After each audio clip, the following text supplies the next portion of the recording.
de verdad tenemos algo en común, y es esta profesión tan bonita que tenemos, la osteopatía, en esta institución que sin duda es de las más grandes del mundo, la Escuela de Osteopatía de Madrid. A mí, cuando de la dirección de la escuela me invitaron para hacer esta webinar, yo elegí un tema que me apasiona, que es la biodinámica de líquidos a nivel craneal. Yo considero que en este nivel, en donde la neurología, la neurocirugía, a nivel de la patología, sí que realmente, tienen bastantes respuestas a diferentes problemas.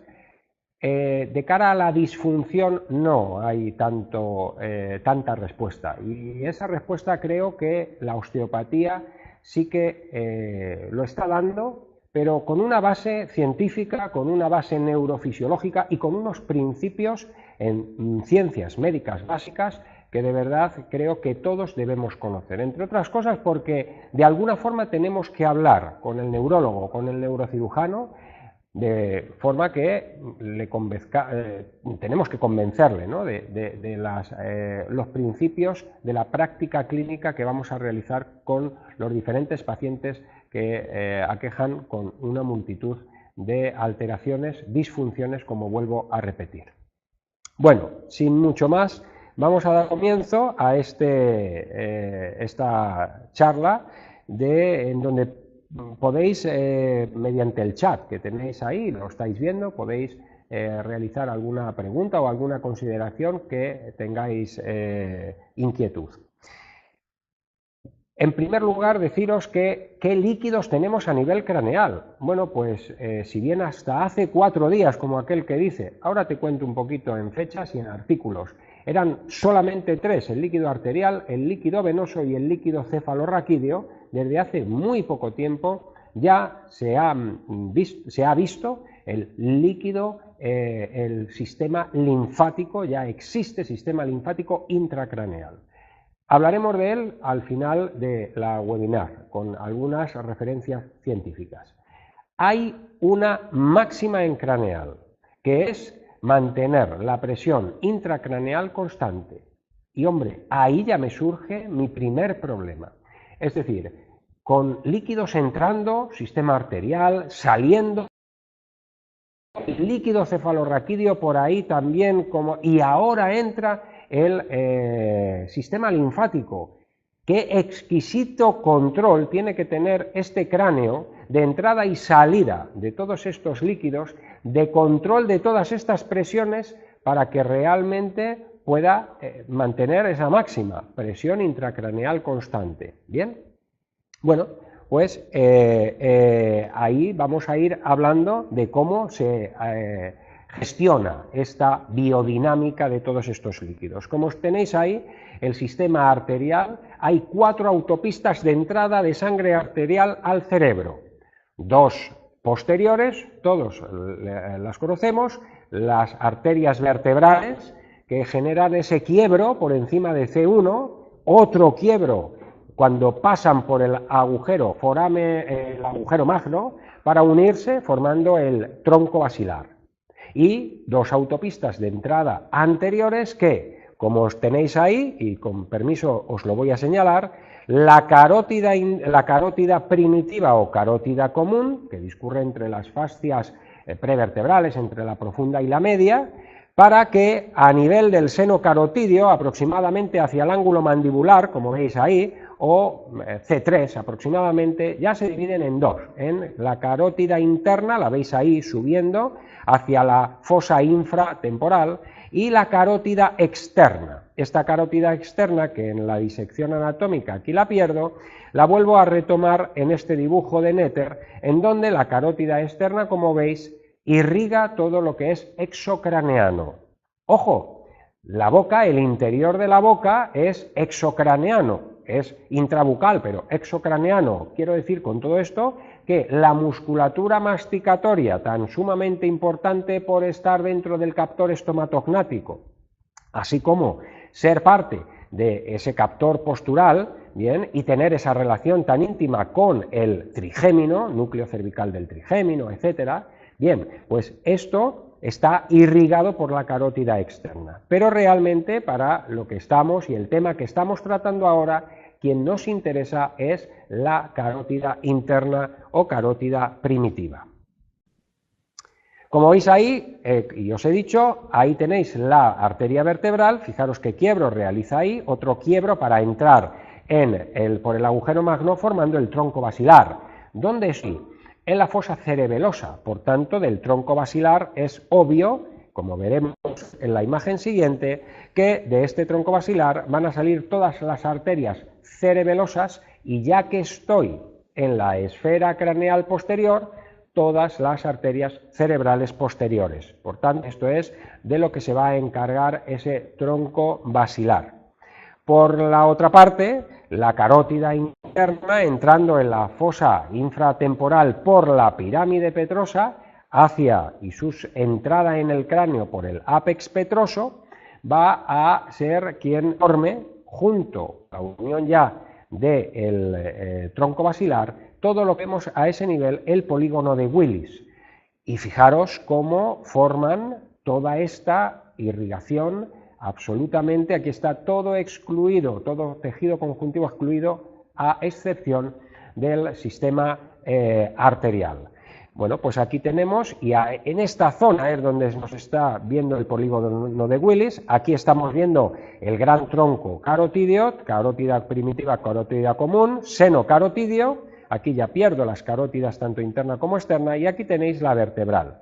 Bueno, todo ello, esas 4 autopistas de entrada de sangre arterial al cerebro forman el polígono de Willis. Arterias meníngeas van a ser las que no se nos olviden, las que inerven la dura madre. Bueno, cuando hablamos de dura madre ya lo sabemos, hablamos de esas 3 capas indivisibles que son dura madre, aracnoides y pia madre. La anatomía, toda anatomía tiene su propósito.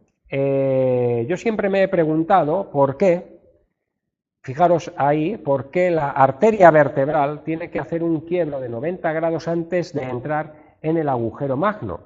Pero es que también la arteria, como veis ahí, carótida interna, también hace un quiebro de 90 grados para meterse en la pirámide petrosa.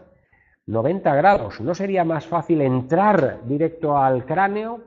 Bueno, pues esto, la respuesta está porque efectivamente este quiebro genera una resistencia en la entrada de sangre arterial para evitar que entre a pulsos esa sangre, porque si fuera así, podríamos estar hablando de una cefalea pulsátil 365 días al año, 24 horas al día.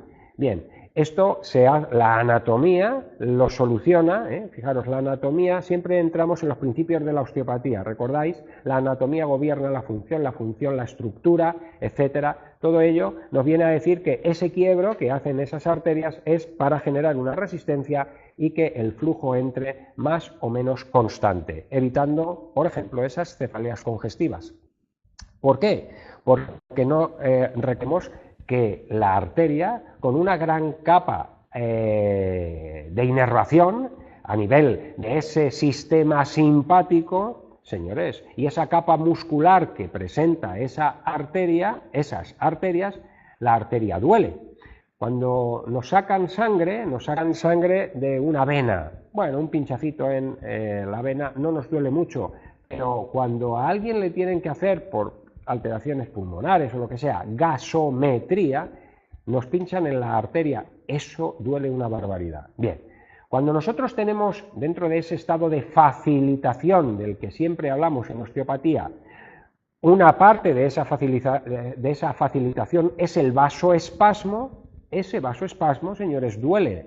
Ahí tenéis algunos porcentajes cómo pueden ser este tipo de cefaleas tanto por vía de la arteria vertebral como por vía de la carótida. Son dolores referidos arteriales y son topografía de esos dolores referidos que en muchas ocasiones el paciente viene contando esta sintomatología, se aqueja de este tipo de dolor pulsátil bastante importante.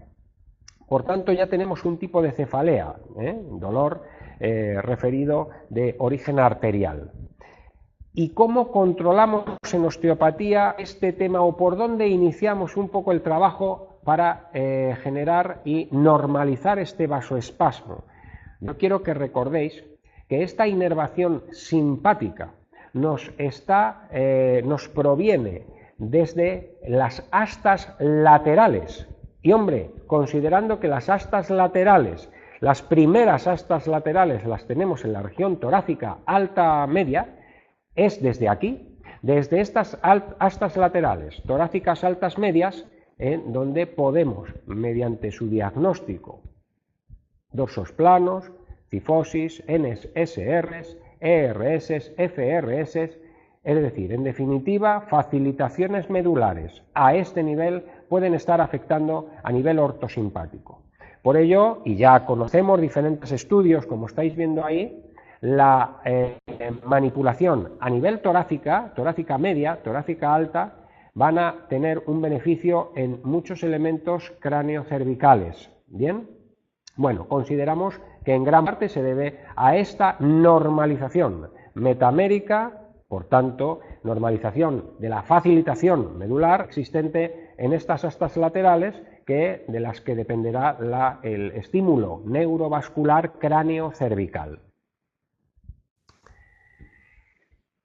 Ahora me voy a ir al sistema venoso. Y qué curioso, el sistema venoso fundamentalmente discurre en senos venosos excavados en la dura madre. No tanto son venas, sino que esos senos venosos excavados en la dura madre, por tanto, la circulación venosa dependerá mucho de la tensión meníngea, no hay lugar a dudas. O dicho de otra forma, una congestión a nivel venoso, por ejemplo, por alteración en la salida del agujero rasgado posterior foramen yugular, de esa vena yugular interna, que drena el 90% de la sangre intracraneal, pues una alteración, por ejemplo, a esos niveles puede provocar un aumento de la presión venosa, generando una tensión anormal en las meninges. Entonces habrá un dolor, lógicamente meningio, que como sabemos, inervado por el nervio trigémino, también colabora el nervio 10, nervio neumogástrico, y en algunas esferas como la posterior, el nervio 12 hipogloso, bueno, pues nos pueden generar este tipo de cefaleas congestivas. Es muy interesante ver en estos senos venosos cómo realmente son importantes, son grandes, llevan un gran caudal. Ahí tenéis todos, y como veis en las imágenes, los senos, por ejemplo, este seno longitudinal superior que está en la hoz del cerebro. Aquí tenéis el seno recto que está entre la hoz del cerebro, bien, en la hoz, pero en la parte más superficial y en la parte más profunda. O aquí tenemos los senos laterales excavados en la tienda del cerebelo. Bien, aquí fijaros, todo va drenando en el seno yugular, donde ya a partir exocraneanamente, a nivel del agujero rasgado posterior o foramen yugular, ya sí que estará adosada la vena yugular interna. Fijaros qué interesante y qué morfología tiene el cráneo, donde la esfera anterior craneal es anterior pero alta, media y posterior baja. Es decir, el propio cráneo está diseñado como un embudo para que la propia sangre venosa pueda drenar en esa parte más inferior, que sería el agujero rasgado posterior o foramen yugular.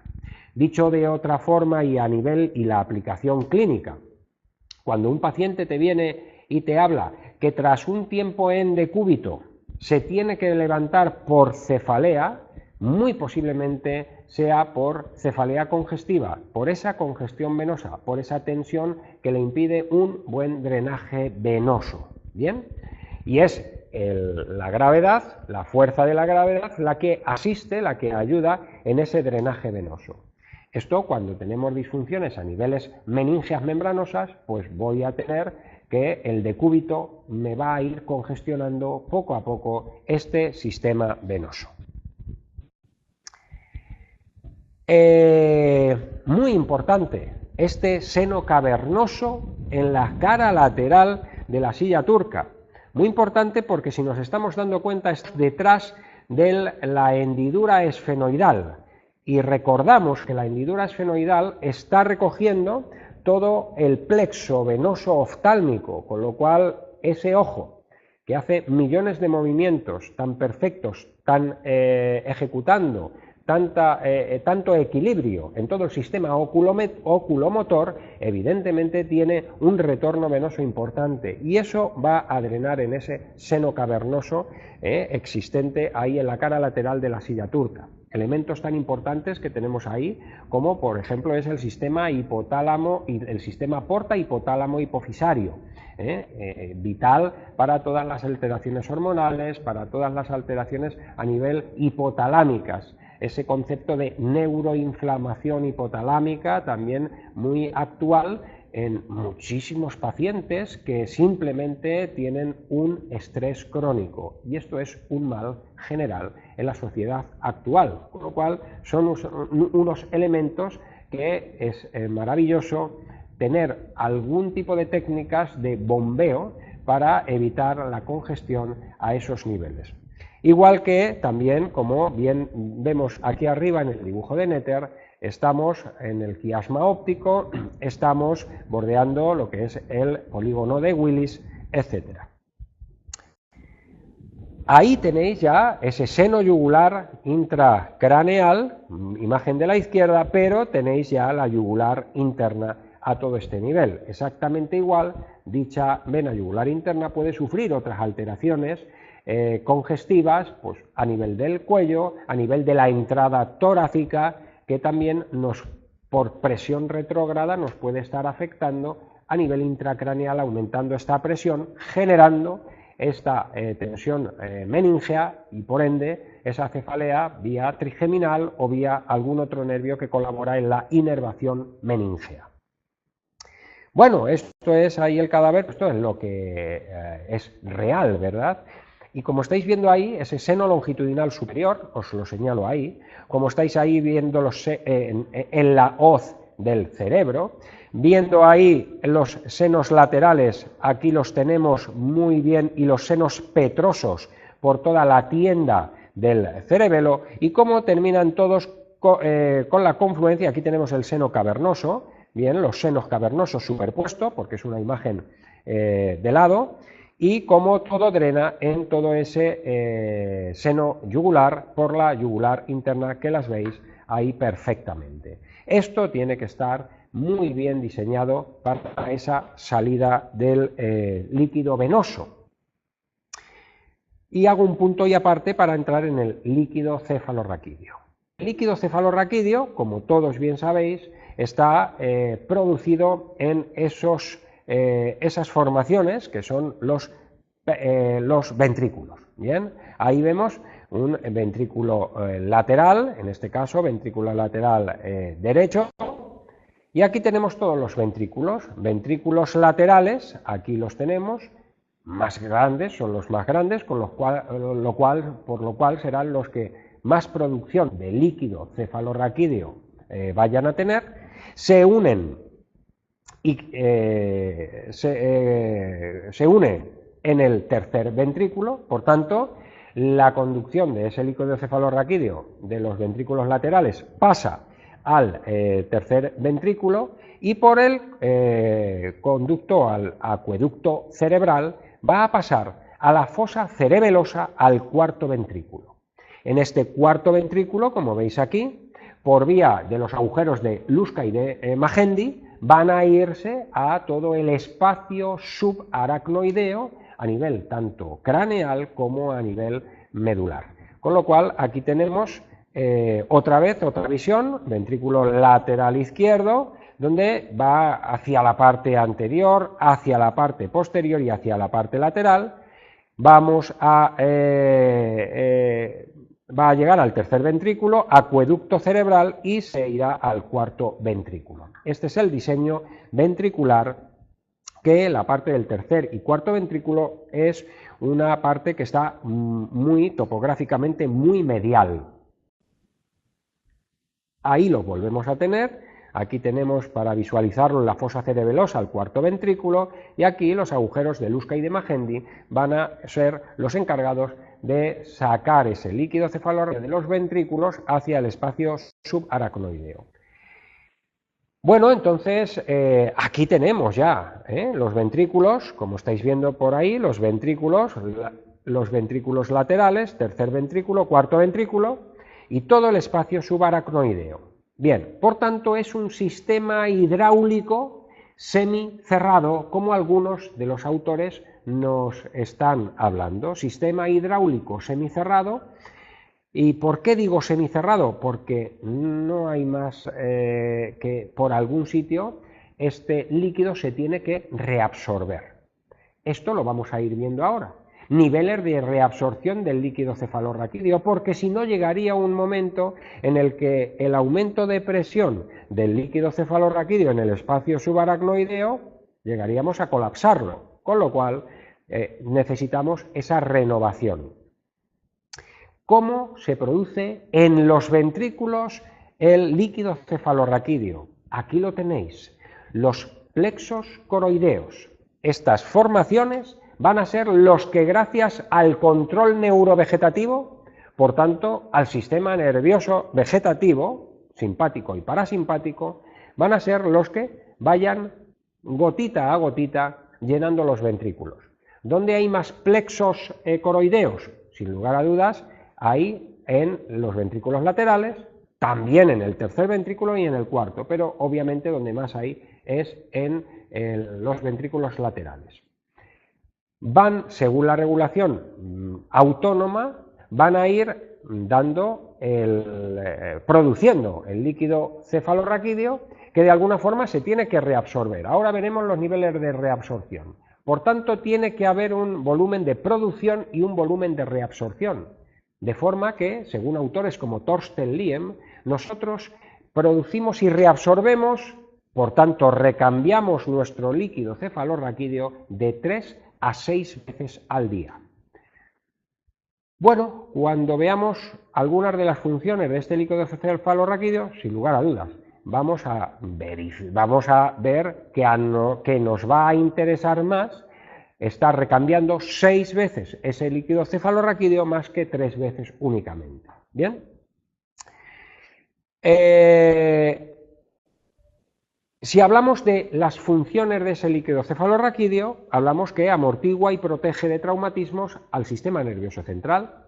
Es una presión hidráulica de ese sistema encefálico que, bueno, mientras que yo muevo, esa presión hidráulica me va a proteger de traumatismos del sistema nervioso central, me va a estabilizar mecánicamente y sustenta el encéfalo. Porque si yo pienso en la gravedad, cuando yo me pongo de pie, toda esa masa encefálica debería colapsar todos los agujeros de la base craneal. Esto no se hace gracias a esa presión hidráulica que me sostiene esa masa encefálica. Pero bueno, si realmente únicamente fueran estas funciones, lo que simplemente me haría falta es llenar el líquido cefalorraquídeo y no me haría falta reabsorberlo ni producir más, si solo fuera esta función mecánica. Pero, como vamos a ver, compensa las variaciones de volumen cerebral y, sobre todo, nutren al sistema nervioso central. Nutren, pero también eliminan de metabolitos el sistema nervioso central. Bueno, vuelvo una atrás en donde nutre al sistema nervioso central. Fijaros los contenidos, componentes que tiene el líquido cefalorraquídeo y que tiene el plasma sanguíneo. Vemos que en el líquido cefalorraquídeo, evidentemente agua, existe glucosa, hay potasio, hay sodio, existe calcio, existe magnesio, existen proteínas, existe, bueno, una barbaridad de nutrientes que, por ello, a mí me interesa que mi sistema nervioso central se nutra. Cuando ya se ha nutrido, elimina metabolitos, elimina sustancias de desecho, que es también el propio sistema líquido cefalorraquídeo que se lo lleva, Y entonces me interesa que se vuelva a producir nuevo líquido cefalorraquídeo, bien, con nuevos nutrientes para poderlos aprovechar. Con lo cual, no hay duda. Según Torsten Lie me decían de 3 a 6 veces la renovación de mi líquido cefalorraquídeo. Yo prefiero 6 a 3. Estaré mejor nutrido y estaré con menos sustancias de desecho a nivel del sistema nervioso central. Porque yo me pregunto que si mi sistema nervioso central no está nutrido y si mi sistema nervioso central no tiene la capacidad de deshacerse, de reabsorber tanta sustancia, digamos que neurotóxica o, para no ser tan exagerados, metabolitos o sustancias de desecho que me van a afectar al sistema nervioso central, yo me pregunto si esto puede ser una de las etiologías de la sensibilización central o del dolor crónico generalizado. Esto abre la puerta a muchísimas etiologías de pacientes que nos llegan a nuestras consultas. Por tanto, importante función de nutrición y eliminación de metabolitos del sistema nervioso central. Pero como veis, y tenéis ahí las referencias bibliográficas, son bastante actuales, en este caso es del 2008, donde nos hablan que el líquido cefalorraquídeo participa en los mecanismos de transporte intercerebral. Al igual que nos dicen que las interacciones entre los volúmenes y las presiones de sangre y del líquido cefalorraquídeo son las responsables del movimiento de los huesos craneales y del tejido cerebral. Yo quiero comentar, movimiento craneal. Si hablamos de movimiento con un concepto mecánico de desplazamiento angular de palancas articulares, bien, yo pienso que no hay movimiento craneal. Ahora bien, si consideramos como movimiento cambios tensionales, no hay duda, señores. Eso ya es evidencia científica, ese movimiento craneal. ¿Bien? Entonces, cuando hablamos de interacciones de líquido cefalorraquídeo con las presiones de sangre, cuidado, tenemos que ver cuál es el sistema de producción-reabsorción del líquido cefalorraquídeo, cuál es el sistema de drenaje venoso y cuál es el sistema de aporte arterial. Al igual que cuando sería el sistema de, no sabemos todavía mucho de él, del líquido linfático. No sé cuál es, pero tiene que estar perfectamente equilibrado, vuelvo a repetir, para generar o para mantener la máxima que es una presión intracraneal constante. Para ello, tenemos sistemas de reabsorción de ese líquido cefalorraquídeo. Y si bien de toda la vida lo principal han sido las granulaciones aracnoideas, ahí las tenéis. Permíteme que en el dibujo te pueda decir, mira el espacio subaracnoideo y mira cómo ese espacio subaracnoideo infiltra la granulación aracnoidea. ¿En dónde lo infiltra? En el seno venoso. Esto es verdad. Mirar la disección anatómica de un seno venoso, donde perfectamente veis esos agujeros que sin lugar a dudas, ponen en contacto la parte del espacio subaracnoideo con el seno venoso. Por tanto, me acaban de dar la solución. En este seno venoso, cuando hay un aumento de presión en el espacio subaracnoideo, no pasa nada. Ese líquido cefalorraquídeo, por la granulación aracnoidea, drenará en el seno venoso. Y bien, se drenará, como siempre hemos hablado, por nuestra yugular interna. Pero, queridos amigos, si yo tengo por algún aumento de tensión meningea membranosa, por alguna alteración en el sistema fascial prevertebral, por algún aumento de presión en las fascias intratorácicas, por alguna alteración de tensión en el foramen yugular o rajado posterior, y no hay un buen drenaje venoso, aumentará la presión venosa intracraneal, por tanto aumentará la presión venosa en el seno venoso. Esto impedirá que desde el espacio subaracnoideo pueda llegar líquido cefalorraquídeo al seno venoso. Por tanto, si también aumenta la presión en el líquido, del líquido cefalorraquídeo en el espacio subaracnoideo, no hay otra que decir a los ventrículos, no sigáis produciendo líquido cefalorraquídeo porque no puedo sacarlo, no tengo por dónde soltarlo, hay una presión, por lo que sea, aumentada a nivel venoso, no puedo irme por las granulaciones aracnoideas, ¿bien?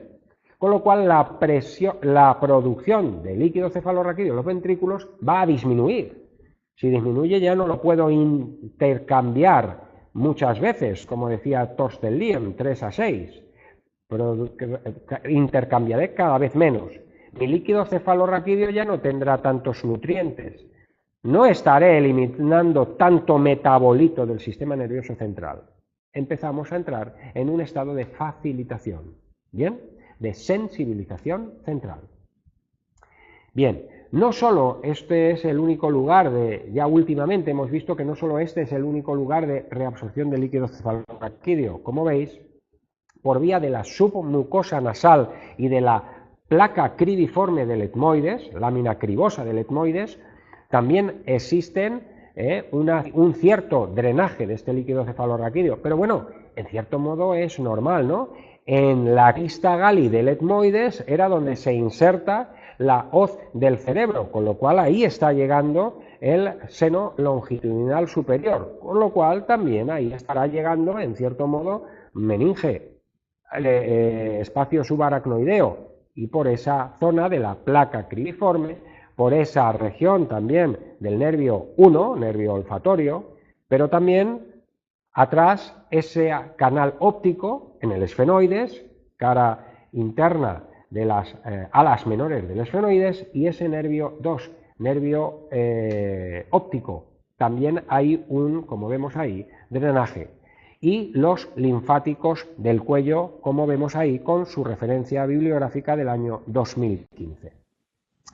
Pero fijaros bien, muy interesante estas dos afirmaciones, esta afirmación con esta referencia bibliográfica, en donde ya sabemos que el nervio raquídeo no va a salir solo por el agujero de conjunción.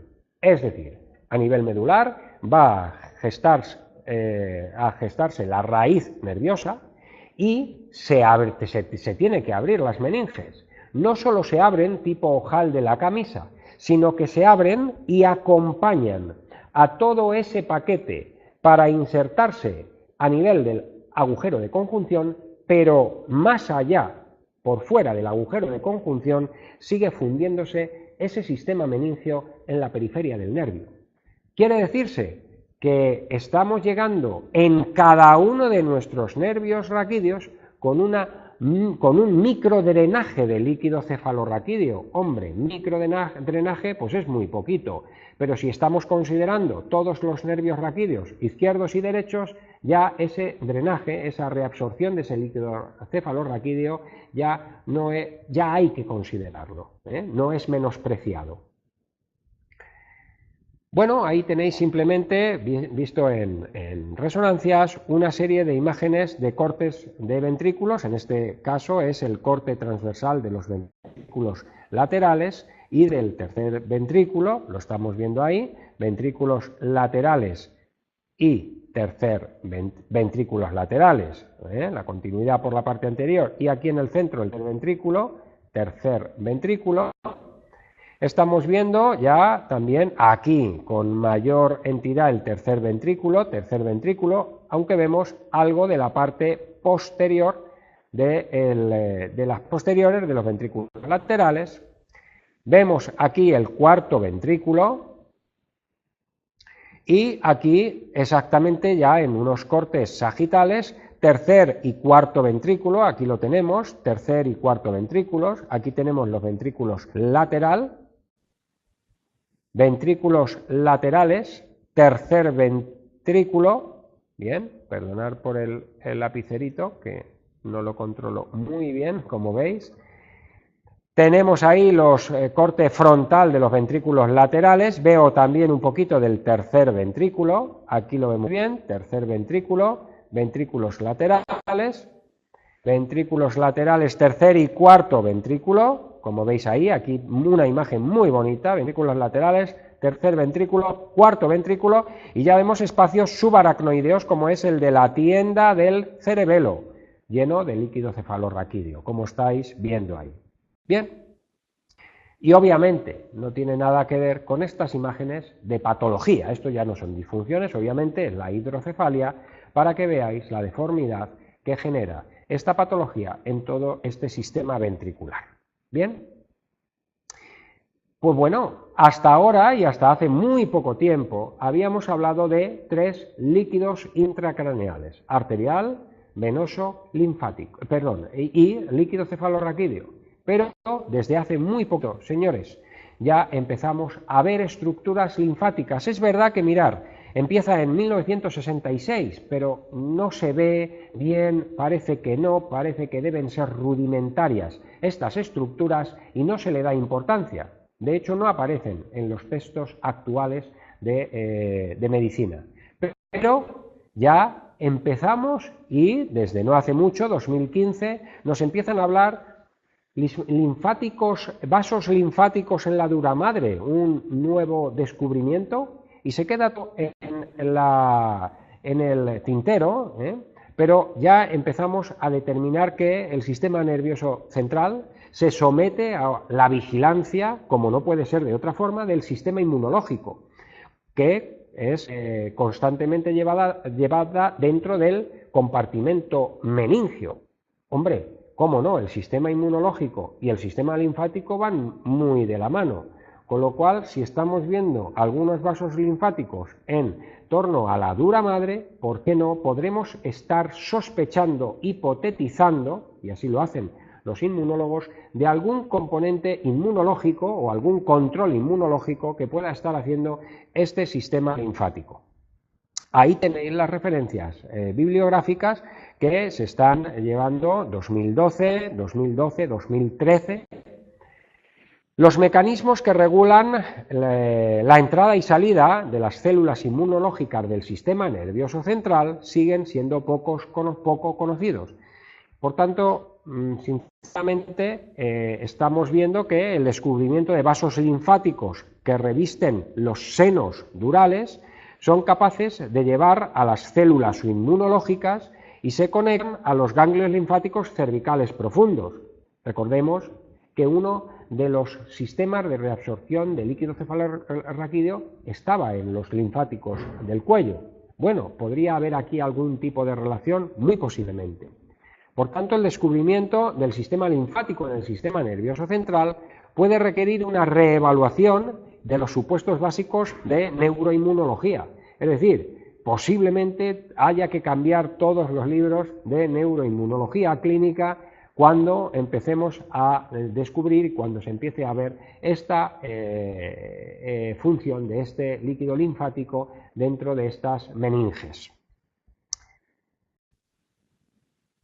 Referencias bibliográficas, como veis, cada vez van saliendo bastante más y con mucha actualización. ¿Bien?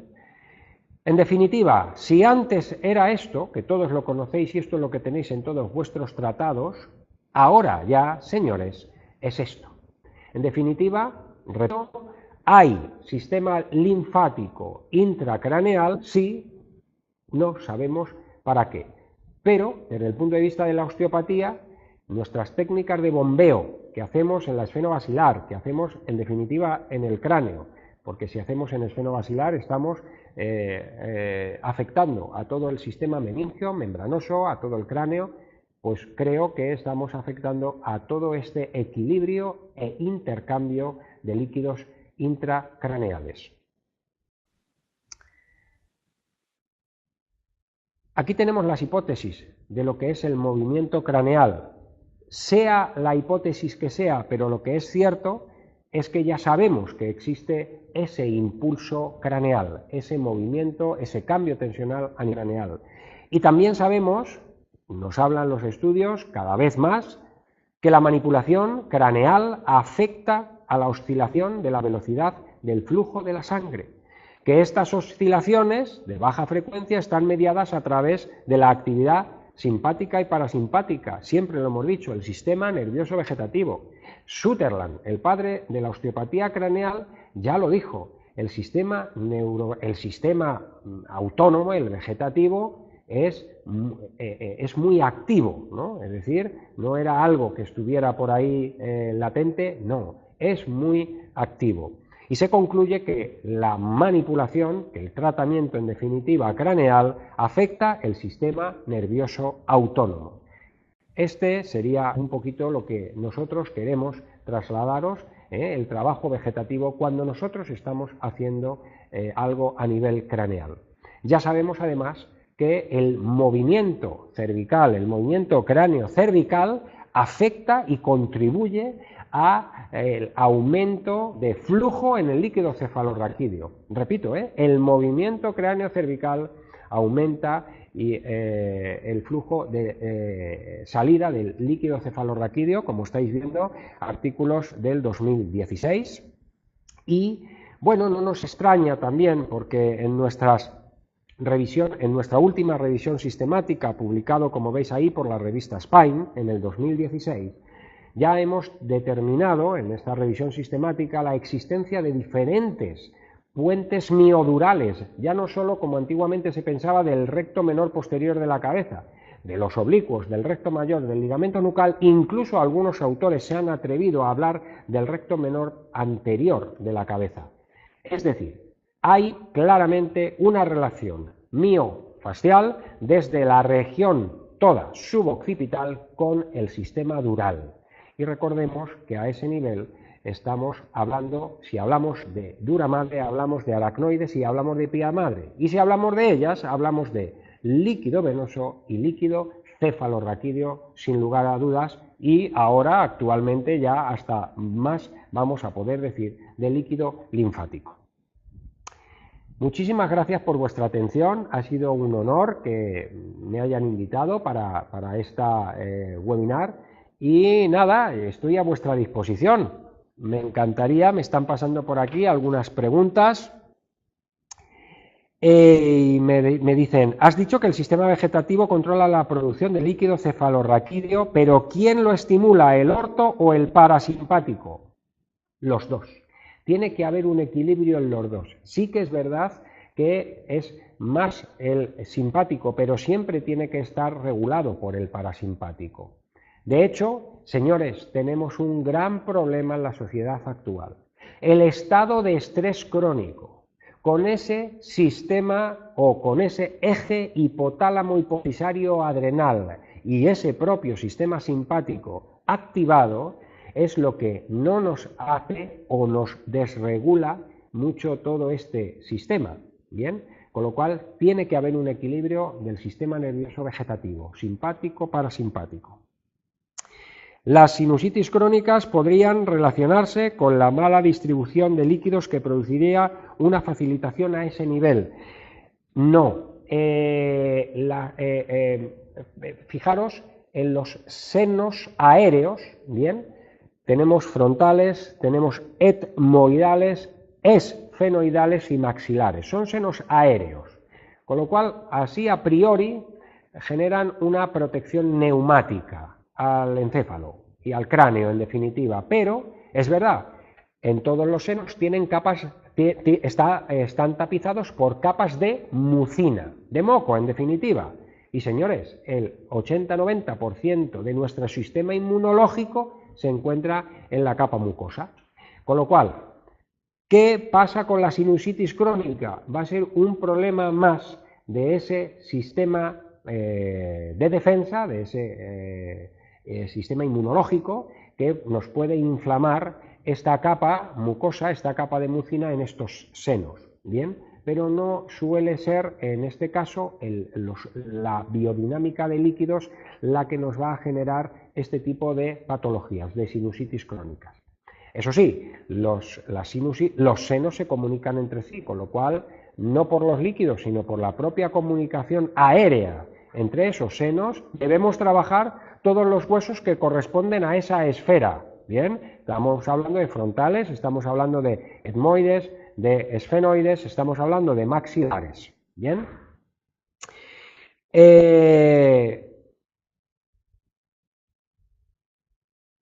No sé si queréis preguntar alguna cuestión más.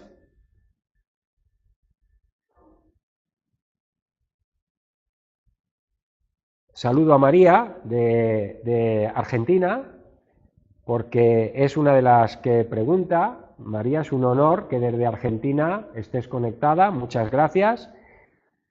Luis, me dices si Luis Tocayo, me dices que si las hiperalgias viscerales con cambio de la concentración del líquido peritoneal influyen en la composición del líquido cefalorraquídeo.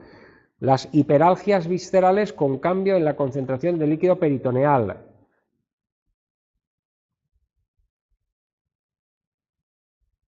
Ahí, sinceramente, no te lo puedo contestar, porque el aumento del líquido, de la concentración del líquido peritoneal puede tener muchísimas etiologías. Entonces, hombre, vamos a ver. Por ejemplo, existe un drenaje cuando hay una alteración en el cuarto ventrículo y a nivel neuroquirúrgico se hacen derivaciones al peritoneo. Entonces, ojo, ahí en un momento, por supuesto, ahí sí que hay, en este sentido, puede haber algunas alteraciones, pero hay otras alteraciones como tú bien dices ahí, del líquido peritoneal, que no tienen nada que ver con la biodinámica de líquidos cráneos-sacrales.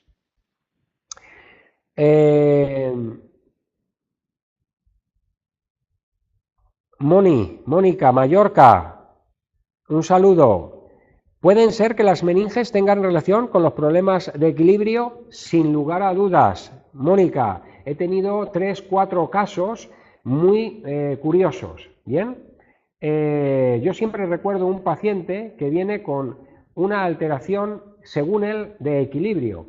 Pero fíjate qué curioso, me venía en moto, con lo cual mucho desequilibrio no tendría, pero sí sentía ese estado crónico y constante de desequilibrio, siempre. Antecedentes personales, Mónica, meningitis de infancia.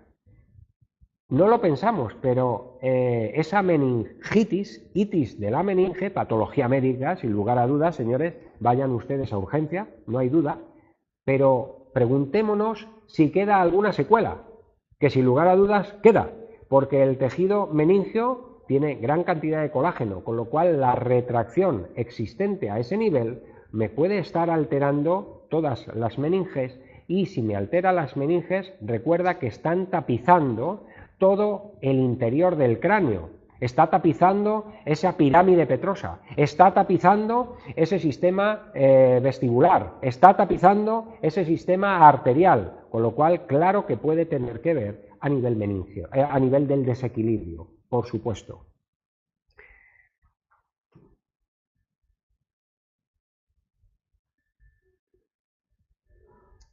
Carlos, otro saludo para ti. Si no es un sistema cerrado, no hay mucho riesgo. Hombre, claro, pero para eso perdón, no he leído del todo. Si no es un sistema cerrado, que es, como hemos dicho, es un sistema hidráulico semicerrado, ¿no hay mucho riesgo de sepsis? Claro que sí. De hecho, Carlos, hay encefalitis, ¿de acuerdo? Desgraciadamente, que afectan a ese sistema nervioso central. Y una de las vías de entrada de ese bicho, por decirlo de alguna forma, es vía sistema líquido cefalorraquídeo, ¿de acuerdo? De hecho, la punción la hacen para determinar el tipo de, en el líquido cefalorraquídeo, el tipo de patógeno que puede estar para poner el antibiótico correspondiente o el tratamiento médico correspondiente.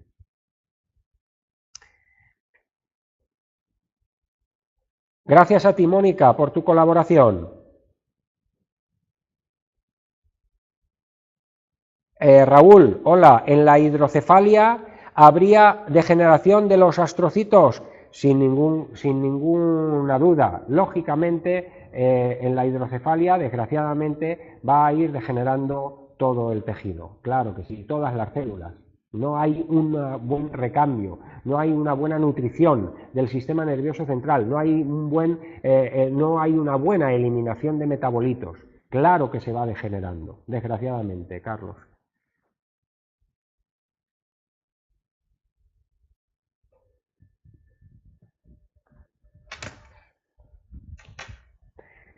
Gracias a vosotros. Me alegra primero que estéis colaborando con esto y oye, para mí es un placer.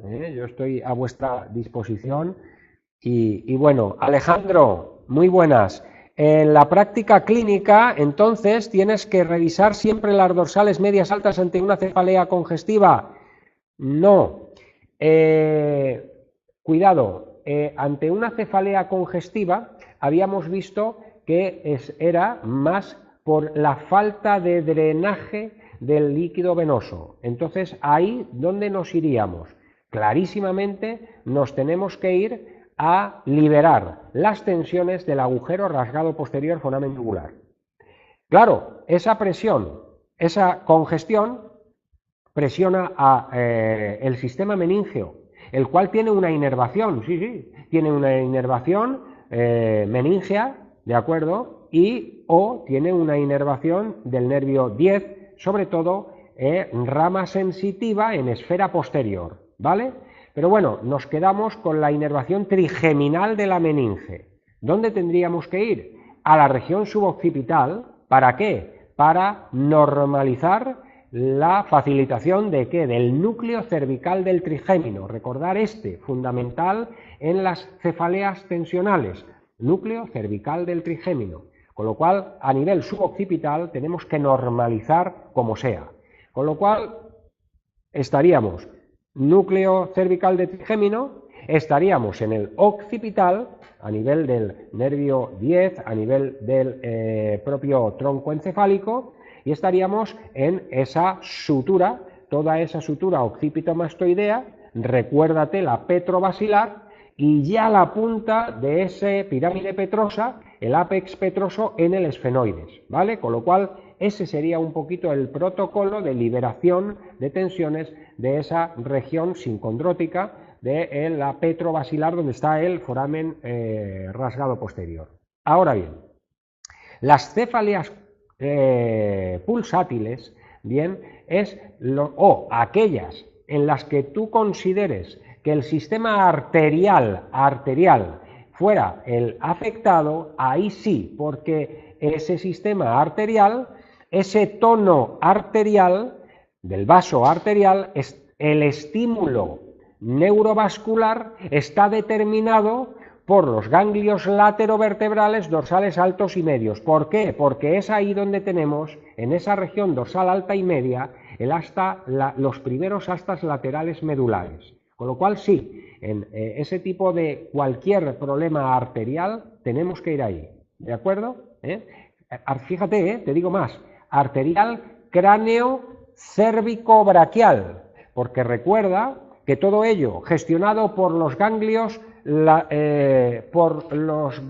cervicales superior, medio, inferior, bien, para ese miembro superior, esos también proceden su estímulo neurovascular del asta lateral medular dorsal alto medio. Bien, T1, T4, T6, depende de autores, ya sabéis que el vegetativo pues es un poquito inespecífico dentro de ya la especificidad que vamos viendo y que vamos estudiando.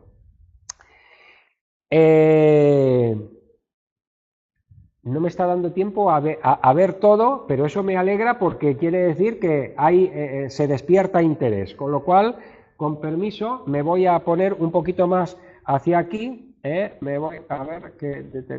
Esto no un momentito, venga, eso es, a ver, perfecto, bien. A ver, Lucía, muy buenas, Lucía, ¿cómo afecta una fractura de uno de los huesos del cráneo en la producción del líquido cefalorraquídeo? Lucía, una barbaridad. Fractura. Como toda fractura tiene que tener un proceso de consolidación. En el proceso de consolidación va a haber literalmente en la capa interna de ese hueso que se está consolidando, va a haber un atrapamiento de lo que tapiza ese hueso craneal, que es el sistema meningio. Dura madre, aracnoides, pía madre. Si ahí hay un atrapamiento de ese sistema meningio, en ese punto habrá un lugar de dificultad de paso de los líquidos, por tanto será un fulcro patológico tensional donde habrá una cierta congestión de líquidos. Con lo cual esto, de alguna forma, informará vegetativamente, autónomamente, y afectará a la mayor o menor, en este caso seguramente a la menor producción de líquido cefalorraquídeo por parte de los ventrículos. Este sería el juego de presiones, ¿bien? Carlos, Carlos, bienvenido de Portugal, por lo que estoy, o de Brasil, no lo sé. Las manipulaciones que conocemos actúan también en este nuevo sistema linfático. No lo sabemos, Carlos. Sabemos que hay sistema linfático, pero no tenemos idea, no hay estudios en los que podemos determinar si actuamos o no. Hipotetizamos que ya que bombeamos todo el cráneo, puede ser que sí, pero son hipótesis, no te puedo decir firmemente que actuemos en ellas. Luis, las posturas de la cervical tienen relación con la postura de las cervicales tienen relación con el líquido cefalorraquídeo. Sí, permíteme que te vuelva a enseñar este estudio en donde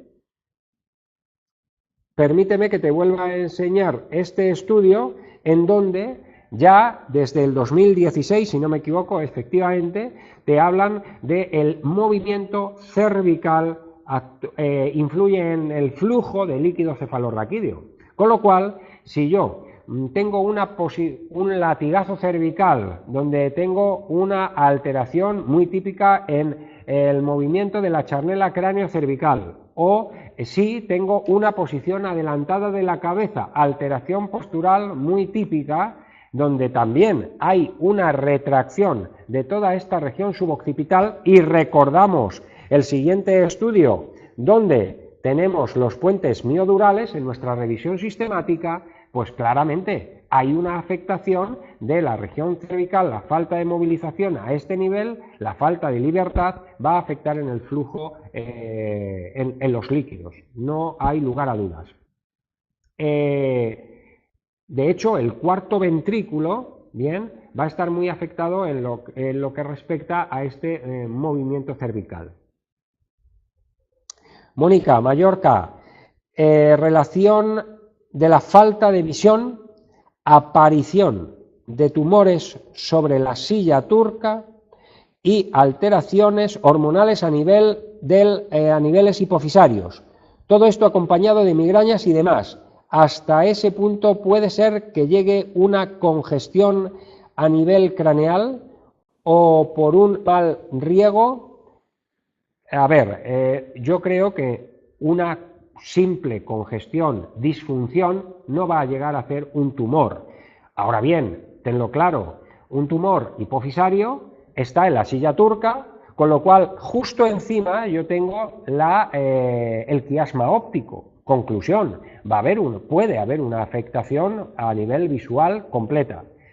Por otro lado, también a ese nivel estamos en ese tumor, a nivel de la silla turca estamos en la hipófisis. Por tanto, adenohipófisis, sistema hormonal, no hay duda, va a haber también afectaciones a nivel hormonales y habrá afectaciones en muchos sentidos, ¿no? En ese sentido. Y no sé si había alguna, no sé si te he respondido en el equilibrio, obviamente, ¿no? Porque si estamos en un sistema en el centro craneal a nivel vestibular, tenemos al lado las pirámides petrosas, si ahí hay una congestión, hay una ocupación de espacio, piensa que también está la tienda de la hipófisis, y esto va a estar, la pirámide petrosa también va a estar ocupada por meninge, bien, donde tenemos sistema del equilibrio, bien, tiendas del cerebelo por las pirámides petrosas llegarán y formarán la tienda de la hipófisis encima de la silla turca. Las cefaleas que se producen por aumento de presión sanguínea, tensión alta, pueden ser resultado también por congestión a nivel craneal de líquidos arterial, venoso, líquido cefalorraquídeo. No, si hay un aumento de la presión arterial, si yo tengo una hipertensión arterial, perfectamente me van a producir por hipertensión arterial, por aumento de esa tensión, su propio nombre indica, me van a producir las cefaleas. Bien, obviamente esto tendríamos que ayudar, pero qué bien, sabemos la causa primaria, hipertensión arterial. Conclusión, vamos a trabajar el sistema nervioso vegetativo que me regula el corazón, todos los nervios simpáticos y nervio vago, parasimpático a nivel cardíaco para trabajar el corazón y ese pericardio y ese diafragma y ese tórax para poder controlar, intentar controlar esa hipertensión arterial. Ojo, sabéis que en muchas ocasiones congestiones hepáticas también me van a generar, me van a afectar en el aumento de tensión arterial a nivel del corazón, a su vez me van a generar también cefaleas. Bien.